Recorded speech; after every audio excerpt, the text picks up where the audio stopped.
हिंदी साहित्य में आप सभी लोगों का स्वागत है। आज हम भारतेंदु युग के अन्य कवियों और साहित्यकारों के बारे में बात करेंगे। तो चलिए स्टार्ट करते हैं क्लास को। पिछली क्लास में भारतेंदु मंडल के बारे में हम लोगों ने पढ़ लिया है, तो आगे आज चर्चा करेंगे जो अन्य कवि साहित्यकार हैं उनके बारे में।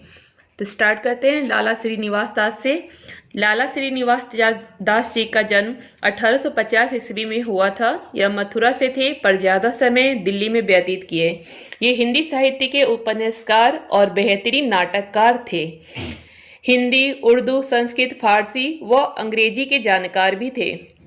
25 नवंबर 1882 को प्रकाशित उनके उपन्यास परीक्षा गुरु को रामचंद्र शुक्ल जी ने अंग्रेजी ढंग का पहला मौलिक उपन्यास माना। यानी कहने का मतलब ये है कि जो परीक्षा गुरु उपन्यास है उसके लेखक कौन है, तो वो हैं श्रीनिवास दास। और इसको पहला मौलिक उपन्यास किसने माना, तो रामचंद्र शुक्ल जी ने माना। इनकी नाटक के बारे में चर्चा कर ले तो इन्होंने जो नाटक लिखा है उसमें प्रसिद्ध नाटक प्रहलाद चरित्र, प्रहलाद के बारे में है। तप्ता और संवरण प्रेम युगल के बारे में है।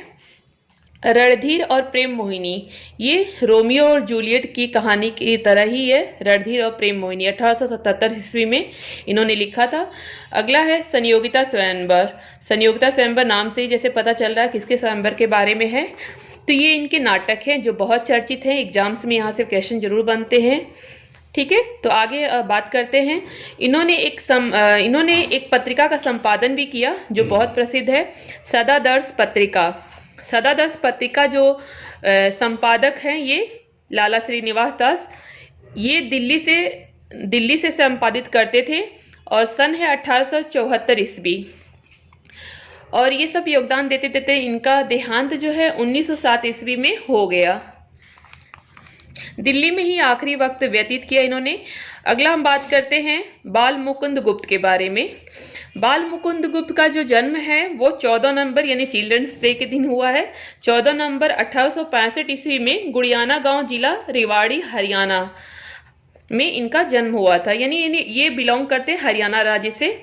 ठीक है, आगे हम बात करते हैं। ये एक हिंदी के निबंधकार, पत्रकार, सफल अनुवादक और कवि भी थे। ठीक है, तो बाल मुकुंद जो गुप्त हैं वो हिंदी के एक सफल निबंधकार, पत्रकार, सफल अनुवादक और कवि भी थे। ये उर्दू पत्रों से लेखन विद्यार्थी जीवन में ही शुरू कर दिए थे। इन्होंने प्रताप नारायण मिश्र को अपना काव्य गुरु स्वीकार किया था क्योंकि इनके संपर्क में हिंदी के पुराने साहित्य का अध्ययन किया था। इनकी मृत्यु जो है 18 सितंबर 1907 ईस्वी को हो गई। चलिए इनकी रचनाओं के बारे में बात कर लेते हैं। इनकी प्रमुख रचनाओं में बात करें तो शिव शंभू के चिट्ठे, खत और चिट्ठे। शिव शंभू के जो चिट्ठे हैं इसमें लॉर्ड कर्जन पर व्यंग्यात्मक प्रहार किया है। अगर इसी टॉपिक की बात करें निबंध संग्रह की, ये निबंध संग्रह है इनके शिव शंभू के चिट्ठे, खत और चिट्ठे। हरिदास, खिलौना, खेल तमाशा, स्फुट कविता, सन्निपात चिकित्सा, बाल मुकुंद निबंधावली। स्फुट कविता ये कविताओं का संग्रह है, 1905 में लिखा था इन्होंने। ठीक है, हरिदास अनुवादित है। और खत और चिट्ठे ये भी व्यंग्यात्मक है। शिव शंभू के चिट्ठे भी व्यंग्यात्मक लेख है। ये दोनों लेख जो है 1904 से 1905 ईस्वी में भारत मित्र पत्र में छपे थे। भारत मित्र पत्र का इन्होंने संपादन भी किया था और ये इसी में इनको छापे थे ये व्यंग्यात्मक लेख को। पहले संपादन कार्य अगर बात करें तो इन्होंने बहुत सारे पत्र पत्रिकाओं का संपादन किया है, जिसमें इस प्रकार है, मैं डिस्कस कर लेती हूँ। एग्जाम्स में यहाँ से भी क्वेश्चंस आ जाते हैं। उर्दू में अखबार चुनार, चुनार में एक अखबार है अखबार चुनार, 1886 ईस्वी में ये उर्दू का अखबार है, इसका संपादन इन्होंने किया। हिंदुस्तान के सहायक संपादक थे। हिंदुस्तान जो है ये अवध की हिंदी दैनिक पत्रिका है जिसका संपादन ये सहायक संपादक थे। इसके वास्तविक संपादक जो हैं वो राजा रामपाल सिंह हैं। ओके, आगे हम बात करते हैं कोहिनूर। ये उर्दू पत्र है, 1888 ईस्वी में लाहौर से निकलता था कोहिनूर पत्र। ये भी उर्दू पत्र है। इसके भी संपादन कार्य किए हैं। भारत प्रताप उर्दू मासिक पत्र है, इसका भी संपादन इन्होंने किया है। एवं भारत मित्र, जैसा कि मैंने पहले ही वर्णन कर रखा है भारत मित्र के बारे में, ठीक है, तो इसका भी इन्होंने संपादन किया। लेकिन भारत मित्र का अगर पूछता है एग्जाम में संपादक कौन है, तो ये एक साप्ताहिक पत्र है, और इसका संपादक जो अगर बात पूछता है तो इसका संपादक का नाम जो है छोटू लाल मिश्रा और दुर्गा प्रसाद मिश्रा इसके संपादक हैं। इन्होंने संपादन किया है भारत मित्र। ओके, आगे हम बात करते हैं। जो बाल मुकुंद गुप्त हैं, ये भारतेंदु युग व द्विवेदी युग की योजक कड़ी माने जाते हैं। नवजागरण हिंदी में इतने सारे योगदान देते हुए सन 1907 ईस्वी को इनका देहांत हो गया। 18 सितंबर डेट था, 1907 में इनका देहांत हो गया। ओके, आगे हम बात करेंगे बाबू तोताराम के बारे में। बाबू तोताराम का जो जन्म है एक कायस्थ परिवार में 1847 ईस्वी को हुआ था। इनकी शिक्षा बीए तक करने के बाद हेडमास्टर की नौकरी किया और उसको छोड़ दिया। बाद में अलीगढ़ में प्रेस खोलकर भारत बंधु पत्र निकालने लगे। एग्जाम्स में यहाँ से क्वेश्चन बनता है कि भारत बंधु पत्र जो है ये इसके संपादक कौन है, तो भारत बंधु जो पत्र है ये बाबू तोताराम इसके संपादक हैं। और ये इन्होंने भारतेंदु जी के साथ देने वालों में एक थे। और भारत बंधु पत्र जो है ये साप्ताहिक पत्र है, ठीक है। तो यहाँ पे एक इम्पोर्टेंट पत्र से यही बनता है कि भारत बंधु पत्र जो है ये कहाँ से निकलता था, तो अलीगढ़ प्रेस ये खोले थे तो अलीगढ़ से निकलता था। अब बाबू तोताराम इसके संपादक थे। इनकी रचनाओं की अगर बात करें तो इनकी रचनाओं में कीर्ति केतु नाटक इन्होंने लिखा। कीर्ति केतु इनकी नाटक है। केटो कृतांत ये अनुवादित नाटक है। कीटो कृतांत। स्त्री सुबोधनी भी इनकी अनुवादित नाटक है। राम रामायण जो है वाल्मीकि रामायण का ही इन्होंने इस राम रामायण शीर्षक से अनुवाद किया था, ठीक है। और इनका सबसे बड़ा एक और योगदान है, इन्होंने एक सभा का निर्माण किया, इन्हें स्थापना किया। उस सभा का जो नाम है भाषा संवर्धनी, यानी भारतेंदु युग से यहाँ एक क्वेश्चन बनता है कि भाषा संवर्धनी सभा का स्थापना किसने की, तो ये आप क्या लिखेंगे, तो इसका आंसर हो जाएगा बाबू तोताराम। यानी इस सभा का संस्थापक कौन है, बाबू तोताराम। भाषा संवर्धनी नामक संस्था का संस्थापक बाबू तोताराम। ये हरिश्चंद्रिका लेखकों में से एक थे, यानी इनकी जो भी चीजें लिखते थे वो हरिश्चंद्रिका में ही छपते थे। उसमें से हरिश्चंद्रिका के लेखकों में से एक थे। आगे हम बात करेंगे पंडित केशव राम भट्ट के बारे में। इनका जन्म 1849 ईस्वी में महाराष्ट्र के एक ब्राह्मण परिवार में हुआ था। पंडित केशव राम भट्ट बहुत ही इंपॉर्टेंट है। इनके पूर्वज बिहार में बस गए थे। और इनके बारे में अगर मैं बात करूं, पंडित केशव राम भट्ट, तो ये शिक्षा विभाग से जुड़े हुए थे। अच्छा, ठीक है, मैं बात करती हूँ इनकी रचनाओं के बारे में। तो इनकी रचनाओं में प्रमुख रचनाएं जो है सज्जाद सुंबल, ये नाटक इनका चलता भी है, कई जगह लगते हैं। तो बहुत ही प्रसिद्ध नाटक है सज्जाद सुंबल नाटक, ठीक है, ऐसे कंठस्थ रखिएगा। ये वर्तमान जीवन पर लिखा गया नाटक है सज्जाद सुंबल। किसका है, पंडित केशवराम भट्ट का।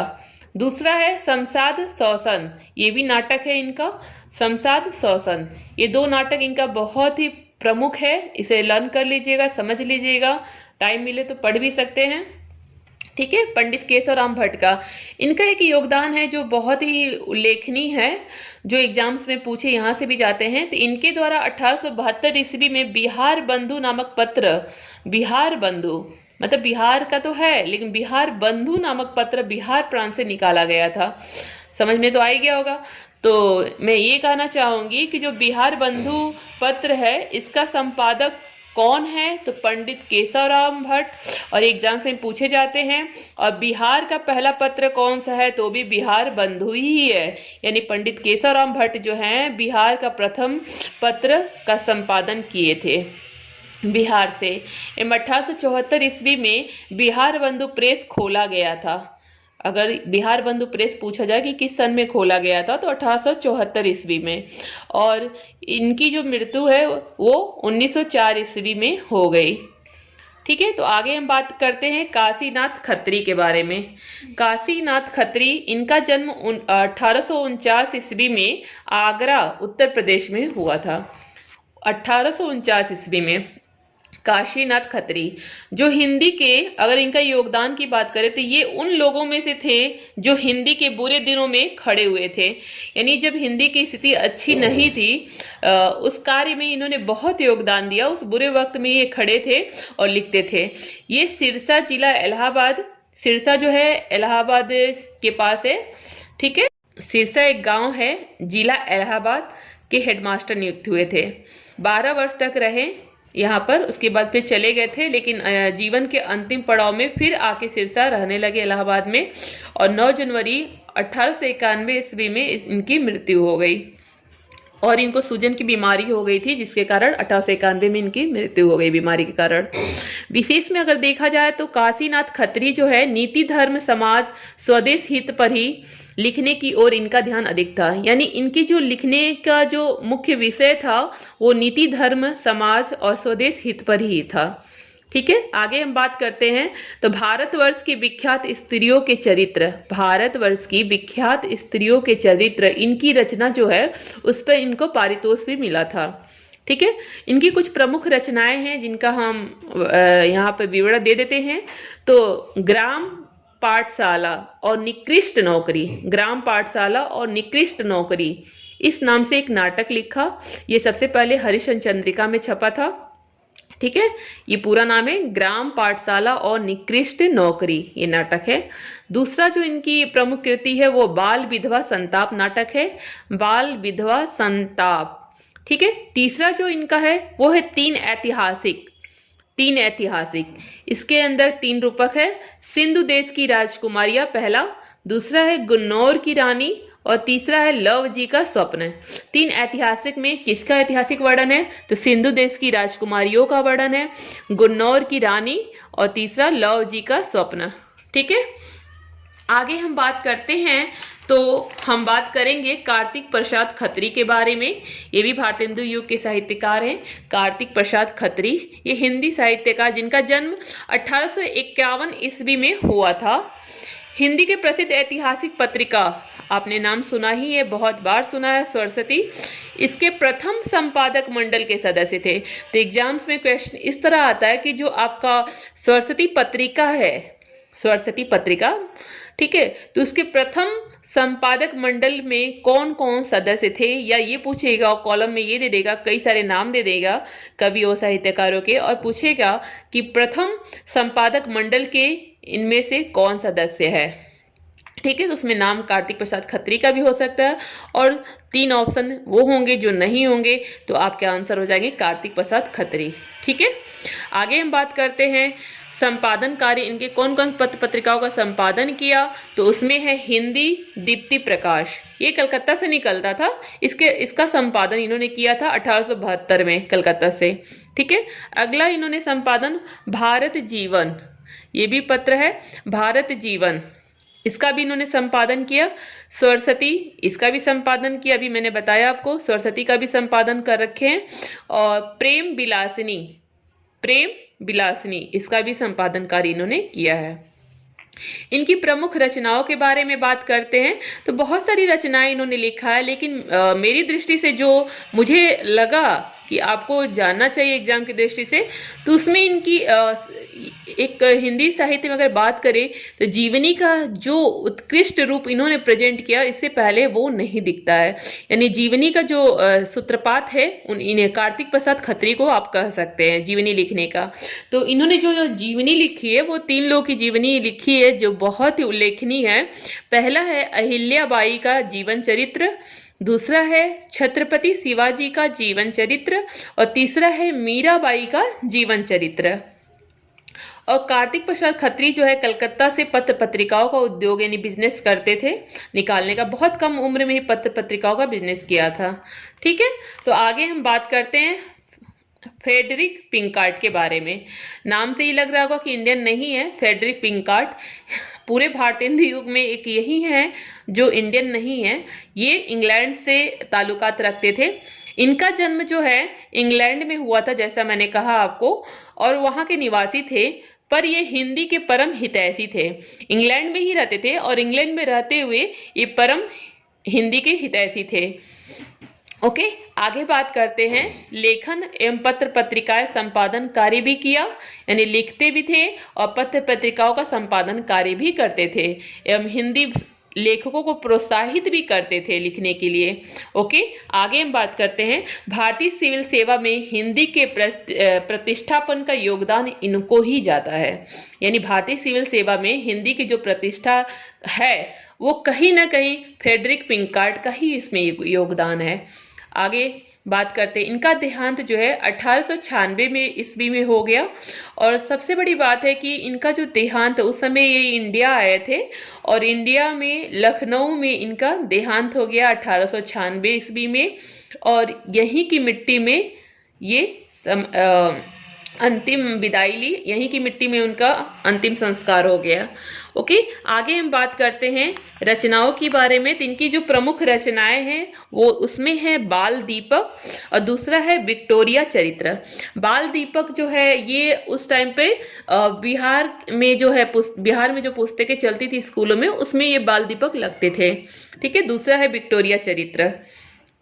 आगे बात करते हैं हम रामकृष्ण वर्मा बलवीर के बारे में।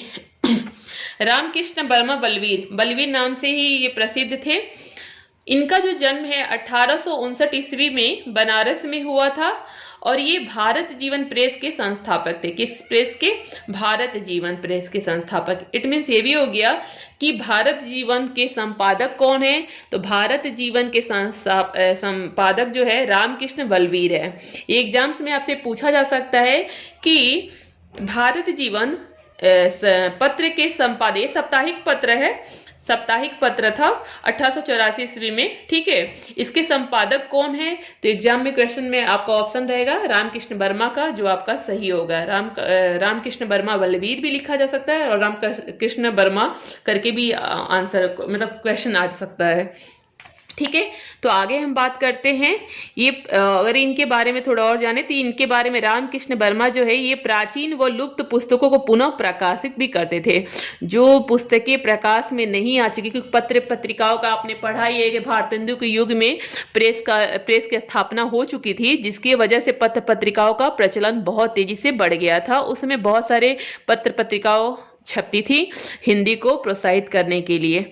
तो उस समय जो पुरानी पुस्तकें लिखी गई थी उसको क्या बोलते हैं, हस्तलिखित, तो उसको प्रकाशित करने में कई लोगों का योगदान है, जिसमें रामकृष्ण वर्मा का भी बहुत योगदान है। ठीक है, तो आगे हम बात करते हैं इनकी प्रमुख रचनाओं के बारे में। तो इनकी जो प्रमुख रचनाएं हैं उसमें बलबीर पचासा, बलबीर नाम से ही आप समझ जाएंगे कि किसकी रचना है, बलबीर पचासा। दूसरा है सूर्यपुराधीश, दूसरी इनकी जो रचना है वो सूर्यपुराधीश।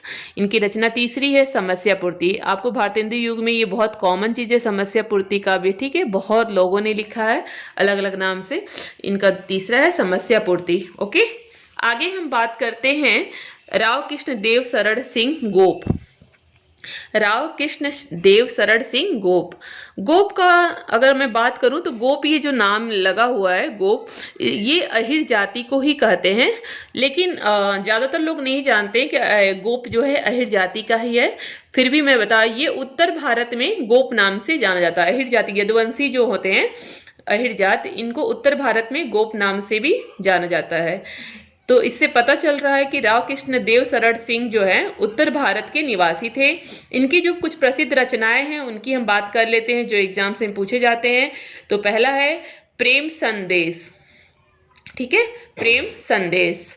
दूसरा है मानचरित्र। एग्जाम्स में यहीं से क्वेश्चन बनेगा आपका, प्रेम संदेश किसकी रचना है, तो वो राव कृष्ण देव शरण सिंह गोप की है। मानचरित्र भी पूछ सकता है, तो वो राव कृष्ण देव शरण सिंह गोप की है। अगला हम बात करेंगे अगले जो साहित्यकार हैं उनकी हम बात करते हैं भारतेंदु युग में, तो दिवाकर भट्ट हैं। दिवाकर भट्ट की प्रमुख रचनाओं की बात करें तो इनकी जो 2 रचनाएं हैं भारतेंदु युग में काफ़ी लोकप्रिय है। पहला है नखशिख जो है 1884 ईस्वी में इन्होंने रचना की थी। दूसरा है नवोढ़ा रत्न जो है 1888 ईस्वी में इन्होंने रचना की थी। ये उल्लेखनीय है, जो एग्जाम से अगर पूछेगा दिवाकर भट्ट से कुछ भी तो ये आपकी इनकी रचना ही पूछी जाएगी। और पहला है नखशिख, दूसरा है नवोढ़ा रत्न।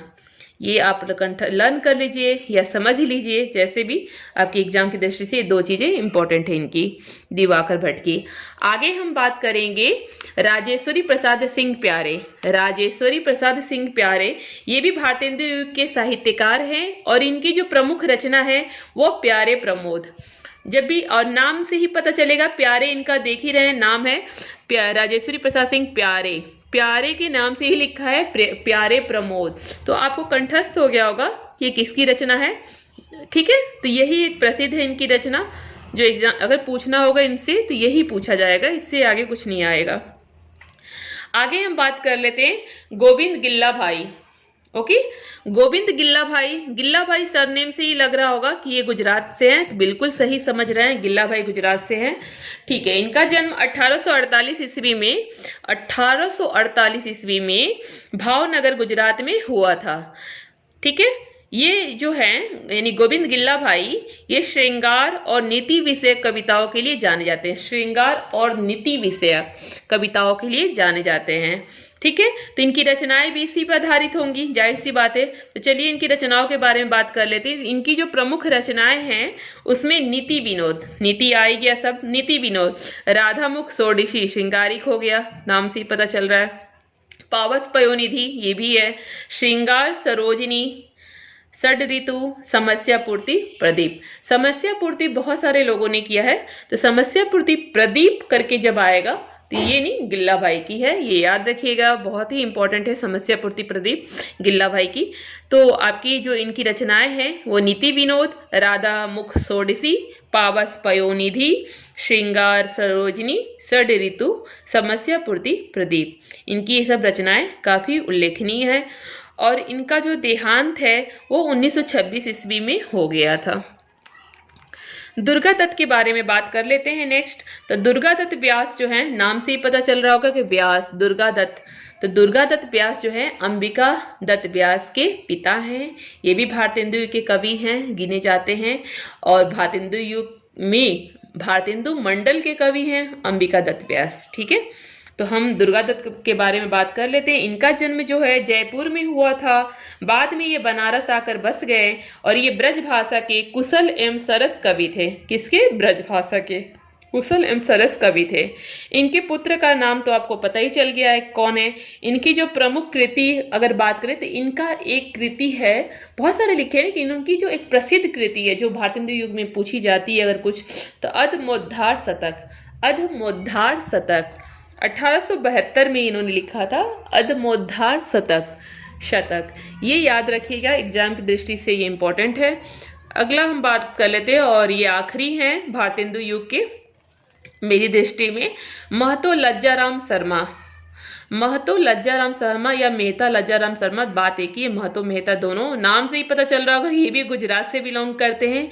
इनका जो जन्म है 1863 ईस्वी में गुजरात में हुआ था। इन्होंने हिंदी को न केवल लोकप्रिय बनाया बल्कि सामान्य लोगों की जो समस्याएं थीं, समस्याओं का चित्रण भी किया अपने पत्र पत्रिकाओं के माध्यम से, अपने साहित्य के माध्यम से। ठीक है, तो आगे हम बात करते हैं, ये हिंदी भाषा के पत्रकार एवं साहित्यकार थे। यानी इन्होंने उस टाइम पर गुजरात में रहते हुए भी इन्होंने हिंदी साहित्य पे बहुत जोर दिया था, हिंदी साहित्य पे, न कि गुजराती साहित्य के। गुजराती साहित्य में तो जो होगा हिंदी साहित्य में भी इनका बहुत बड़ा योगदान था और हिंदी भाषा के पत्रकार। ठीक है, तो ये बहुत बड़ी बात है लज्जाराम शर्मा। ठीक है, और इनकी जो प्रमुख रचनाओं की बात करें तो इन्होंने बहुत सारे उपन्यास लिखे हैं। ठीक है, इनके साहित्य रचना करीब 23 विषय और इन्होंने 13 तो उपन्यास ही लिखे हैं, लेकिन फिर भी इतने सारे लिखे हैं। लेकिन इनकी जो प्रमुख रचना जो ज़्यादातर पूछी जाती है एग्जाम में वो है धूर्त रसिक लाल। धूर्त रसिक लाल। 1899 में ये उपन्यास लिखा था इन्होंने। यह एक किस प्रकार का उपन्यास है धूर्त रसिक लाल? तो यह एक सामाजिक उपन्यास है। और ऐसे उपन्यासों में अगर देखा जाए, सामाजिक उपन्यासों में उस टाइम पे जो लिखी जाती थी, ऐसे उपन्यासों में सामाजिकता और नैतिकता क्या होता था? प्रधान होता था। सामाजिकता और नैतिकता की बात होती थी तो वो प्रधान होता था।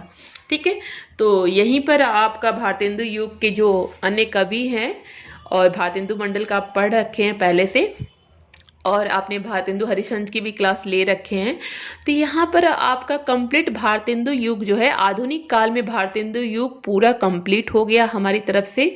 और आपने इतना कर लिया तो एग्जाम्स में जो भी क्वेश्चन आएंगे इससे बाहर से नहीं आएंगे, चाहे आप किसी लेवल का एग्जाम दे रहे हैं, वनडे एग्जाम दे रहे हो, तो इन सब में ये क्वेश्चन यहीं से बनेंगे। भारतेंदु युग के जो भी क्वेश्चन आएंगे आपके पेपर में, उसके लिए सफिशिएंट है क्लासेस। ठीक है, मिलते हैं नेक्स्ट टॉपिक के साथ नेक्स्ट वीडियो में। ठीक है, तो थैंक यू सो मच। तो अगर मेरी वीडियो अच्छी लग रही हो, जो भी मैंने कंटेंट आपको दिए वो लगता है आपको कि एग्ज़ाम की दृष्टि से बहुत ही इंपॉर्टेंट है, आप पेपर मिलाइएगा। एग्ज़ाम जो भी आपने एग्ज़ाम्स दिया देने वाले हैं, प्रैक्टिस सेट लगते हैं, तो आप मेरे चैनल को सब्सक्राइब कर सकते हैं और अपने फ्रेंड्स में ये वीडियो शेयर भी कर सकते हैं।